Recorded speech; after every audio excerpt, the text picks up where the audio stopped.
Alright, so before we actually move into talking about swapping out irises and if I want to swap out the iris, what I want to do first is I want to center the pupil because as you can see it's kind of off center because of refraction from the cornea.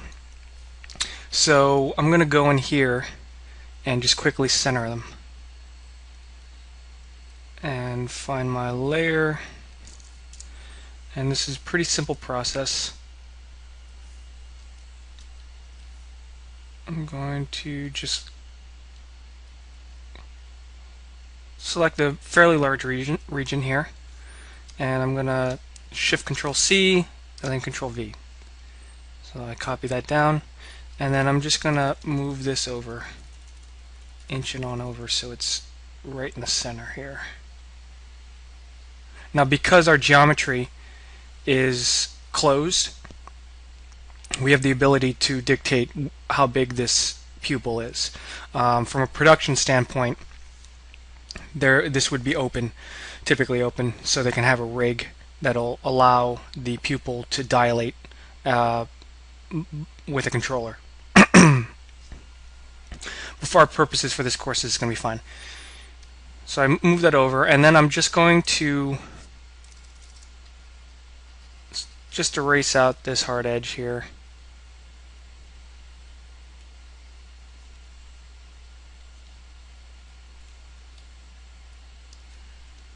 And then slightly rotate a bit so we get rid of some of this patterning.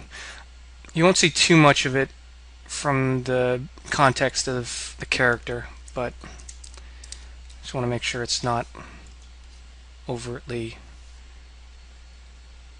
apparent. We're going to do the same thing for this iris here.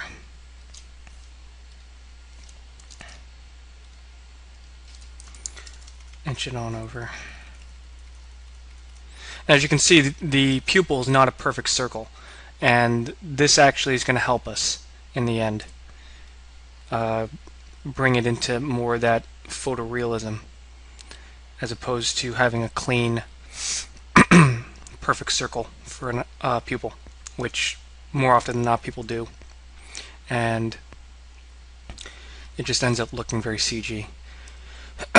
Excuse me. If you do have geometry that has a cutout for the pupil, what you can do is still use a projected pupil like here, but have an opacity map just on the edge of, say for argument's sake, the geometry ends here, like so. I'll just fill this with black.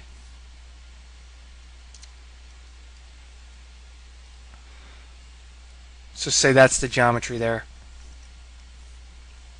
What you can do is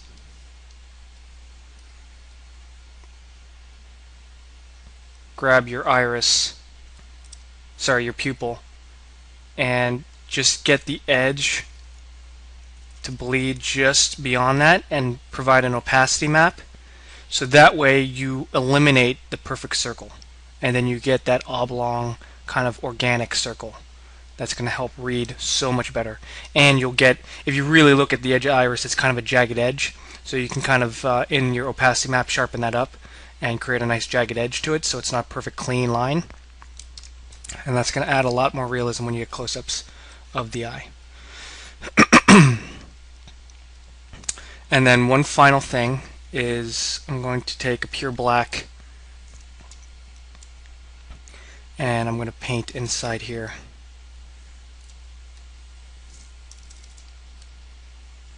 And get rid of this color, like so.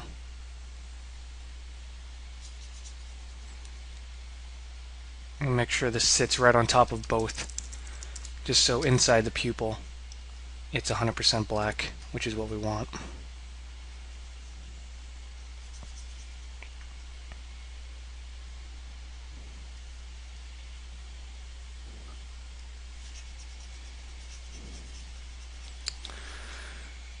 Perfect. So now I'm going to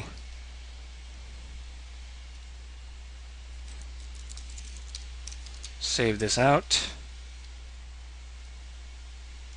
just like before. Go back to Mari, load them back in.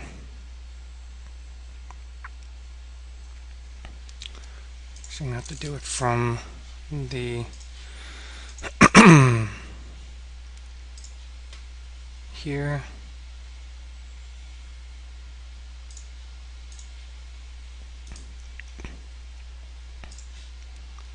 Like so. Excuse me, kind of got some allergies going on. And now we have much cleaner pupils, and they're centered, so we know they're right in the center of that geometry. So if we turn wireframe on, you can see.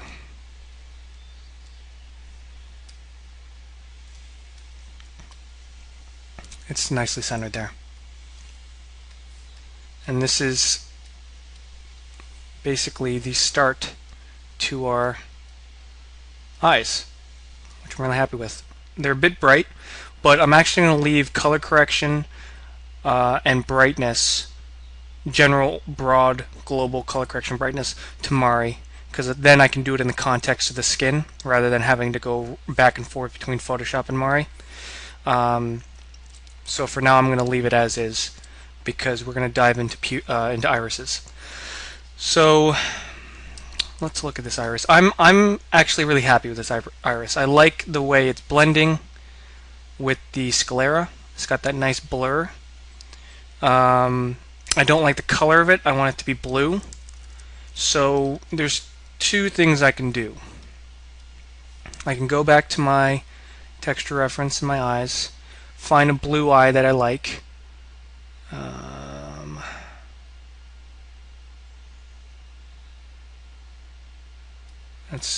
Let's look at this one. So this one's interesting. Got some interesting things going on. So I think I cleaned this one up before. I can't find it. So let's just quickly clean it up again, just for practice.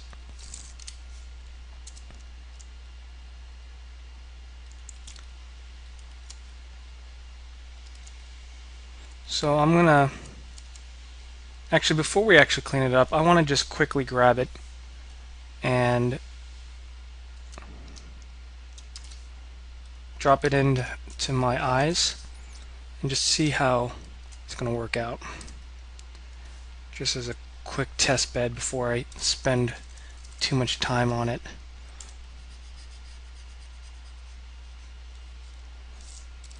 Just being real gestural here.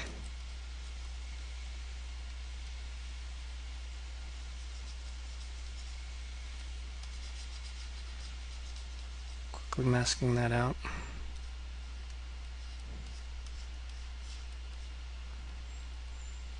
Like so. And then we're going to try to line this up a bit better with the existing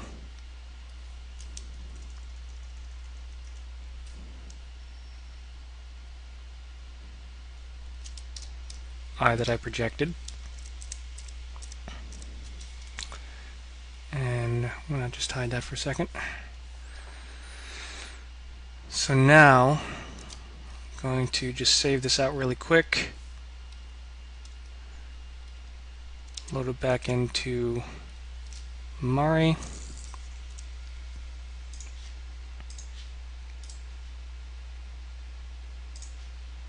and see what we get. See if I'm liking what I'm saying. So let's disregard the pupil, but it's actually a pretty cool look, and I'm kind of happy with that. Actually really happy with that. You got that nice gold in the center, you get the nice dark edge to the iris. It's got this really nice punchy feel, so I'm gonna go with this. So I can actually just clean up this iris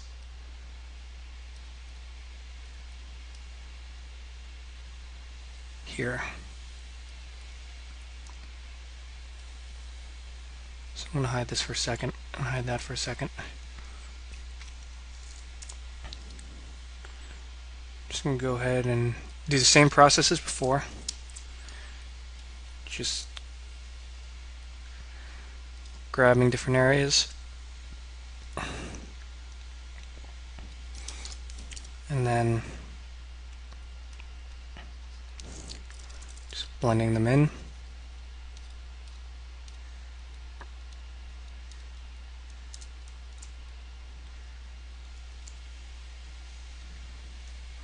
Like so.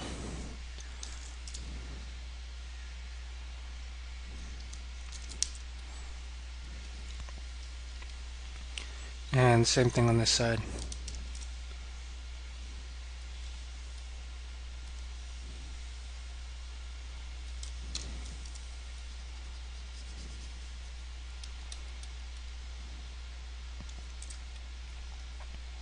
So you can see how fast this process can be with cleaning up irises, and it's very effective.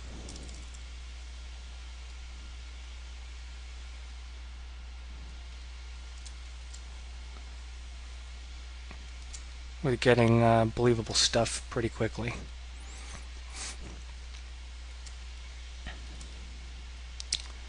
I'm just fading out some prominent features that could be interpreted as patterning, which it is technically.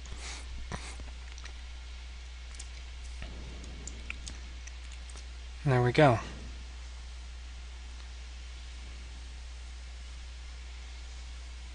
And I'm actually going to grab this edge down here. I like what's going on there. I'm going to fix that up here because I don't like what's going on up there. There, getting a better edge. And then I'm going to come back here because I know that's the pupil that I like, and I'm actually going to just mask out the rest of this stuff.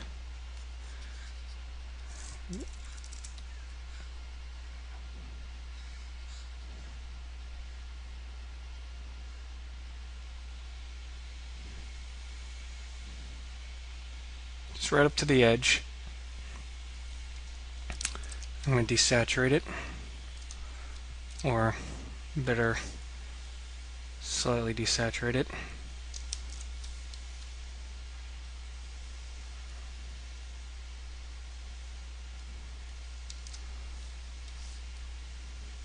I'm just trying to get it to those tones I had before. And dropping that right on top, boom, done. So let's grab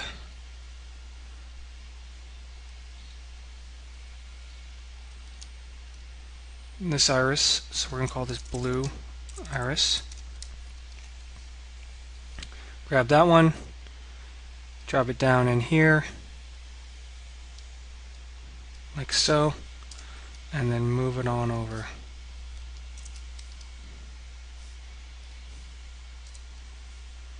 And fit it in. And of course, I'm just going to rotate it.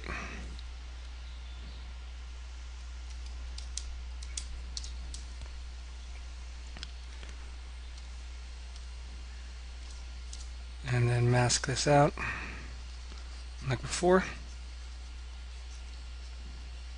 So you see why I'm doing a lot of this in Photoshop. It's because this stuff, the processes that I'm doing in Photoshop just would take, it would take forever to do in Mari, and some of these things I can't even do in Mari. Like a simple lasso. So that's why I like to do my eyes in Photoshop, because it's just a bit faster. I know the tool sets I want to use. I'm happy with them. And we can keep things moving forward.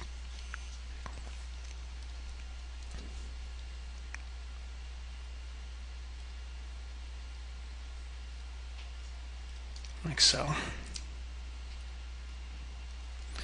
There we go. So let's save this again. This time we cleaned up irises, and let's see how it looks.